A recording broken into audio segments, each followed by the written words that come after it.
quando nós associamos o acolher a emoção de uma criança diante de uma frustração, uma chateação, com o mimar, a gente está fazendo uma confusão enorme. Mimar, ele está muito mais na esfera da permissividade.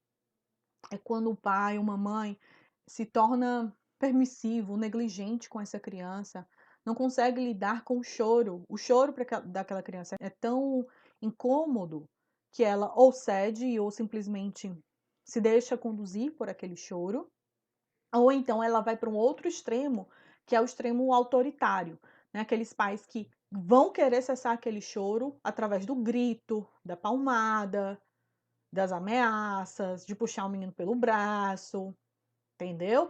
Então, esses caminhos que acabam que as pessoas elas acabam indo um lado para o outro. Outra confusão que muitas pessoas fazem é relacionar afeto, contato físico com mimar. E essa confusão, gente, me parte o coração de fato. Nós somos seres sociais, tá? Apesar de ter pessoas que necessitam mais do que outras de contato físico, vamos supor que você não goste muito de contato, né? De abraço, de beijo, de, de contato físico, mas vai ter uma outra pessoa aí do seu lado, seja às vezes uma pessoa da sua família que tenha e goste de contato físico.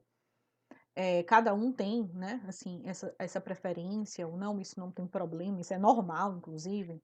Mas muitas vezes as pessoas confundem o contato físico, né, esse contato pele a pele, você colocar no colo, você dar um abraço, você acolher com o ato de mimar. Se uma criança chora, você está proibido de dar um abraço nessa criança, né? É proibido, é aquela ideia, né? Eu tô dizendo assim, as pessoas têm a ideia assim, não, a criança tá chorando, fazendo birra, não, é proibido, eu não posso dar um abraço, porque se eu der um abraço para essa criança, eu estou validando aquilo. E não é bem isso, gente. Não é isso.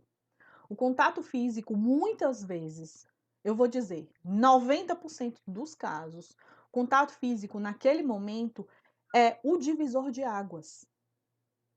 Por que é o divisor de águas? Através do contato físico, do abraço, né, do colo, libera alguns hormônios que são importantes para diminuir o estresse. E um desses hormônios, que é o mais conhecido como a ocitocina, né, que popularmente é o hormônio do amor, né? A ocitocina, quando ela é liberada, ela diminui o cortisol no sangue, ela diminui o estresse. Então, você não é proibido e nem deve deixar de dar um abraço no seu filho porque ele está fazendo birra. Pelo contrário, agora você vai usar o abraço como uma ferramenta de autorregulação para essa criança. E você pode avisar: filho, eu estou precisando de um abraço seu para a gente se acalmar juntos. Você quer um abraço? A gente pode se acalmar juntos. A gente pode se acalmar junto, dando um abraço. E aí você vai ver se vai funcionar ou não com seu filho. Pode ser que seu filho seja de contato físico, pode ser que seu filho não seja, mas o abraço, ele é sim um meio, um caminho para que você consiga ajudar o seu filho a se autorregular. Lidar com as nossas emoções, o autocontrole é aprendido. A gente não é algo inato, a gente não nasce assim. Lidar com as nossas emoções é um comportamento, é uma habilidade que a gente aprende. A gente não é algo inato. Então, a habilidade de autorregulação é uma habilidade que nós aprendemos. A gente não nasce. Nossa, eu nasci com uma habilidade de autocontrole. Eu nasci sabendo gerenciar minhas emoções. Não. A gente aprende. Então, quando você ajuda o seu filho a se autorregular, e o abraço é uma forma também de você liberar um hormônio como a ocitocina, você conter essa criança naquele momento de descontrole, você acolher aquela criança, acolher, não é mimar. Você também está ajudando essa criança.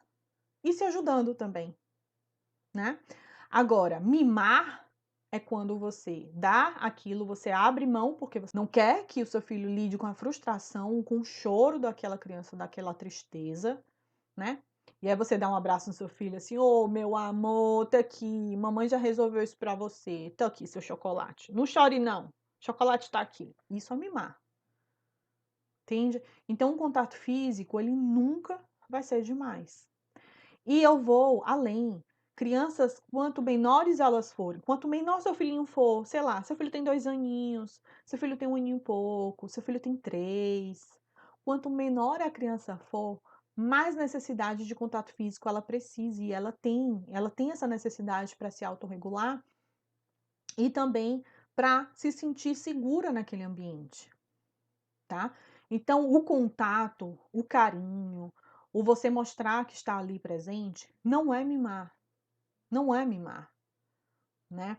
É você simplesmente acolher o que aquela criança está sentindo. Fica tão mais claro quando, se eu trouxesse exemplos, assim, de adultos, é tão óbvio na cabeça das pessoas ter contato físico de adulto para adulto.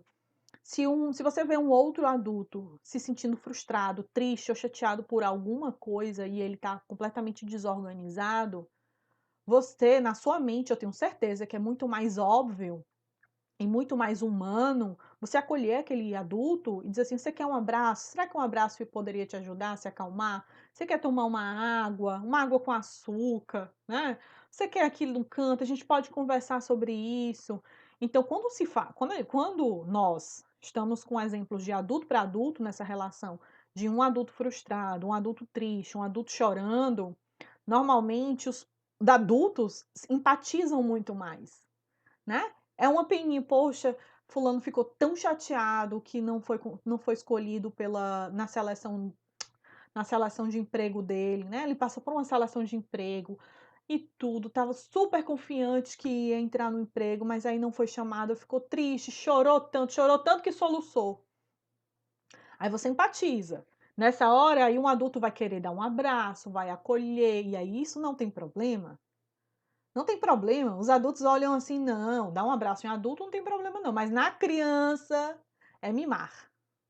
Mas no adulto eu não estou mimando, eu estou acolhendo o sentimento desse adulto que está passando por um momento difícil, de sofrimento, né. Então, com o adulto sempre é o sofrimento, mas com a criança é sempre uma criança que é mimada, uma criança que não sabe lidar com a frustração. E a frustração faz parte da vida. Então, nós adultos, né, nos frustramos, as crianças se frustram, só que o olhar que muitas vezes dos adultos têm com relação à frustração de um adulto e à frustração de uma criança é bem diferente. A frustração de uma criança é uma criança que não tem limite, é uma criança mimada, é uma criança enjoada, é uma criança chatinha, é uma criança que não sabe, não aprendeu a lidar com o não. Mas quando se trata de um adulto, o adulto que está frustrado também, "Ai, tadinho, poxa, ele criou tanta expectativa, queria tanto aquele emprego aí, não conseguiu. Ai, bichinho, tadinho. Queria tanto que aquele relacionamento tivesse dado certo e acabou que não deu certo, né. Fulano de tal não foi legal com ele". E aí, o adulto tem geralmente muito mais paciência, né, acolhe e acha e simpatiza, e empatiza. Agora, você pode até estar pensando assim: "Mas Carol, pelo amor de Deus, é muito diferente. Um adulto não vai ficar todo dia se frustrando porque não conseguiu emprego, chorando todo dia que não vai conseguir um emprego, né, chorando porque não sei o quê". A criança todo dia praticamente chora. Chora porque não pode dar o chocolate, chora porque quer usar o tablet mais tempo, chora porque quer brincar de tinta no horário que não era para brincar, pelo amor de Deus, não tem como comparar. Você pode estar pensando dessa forma, mas o que que acontece? A criança, gente, ela é um serzinho imaturo. A frustração acontece na vida dela de forma tão tão intensa e tão frequente, que isso vai gerar alguns comportamentos, de fato, de choro principalmente, de frustração, de cruzar os braços, de fazer um bico, né. Então, esse comportamento de frustração faz parte. Então, ou você leva pelo viés e por uma perspectiva sempre negativa, ou você leva por um viés e por uma perspectiva racional e inteligente de uma pessoa de bom senso e que precisa ajudar essa criança a lidar com essa frustração.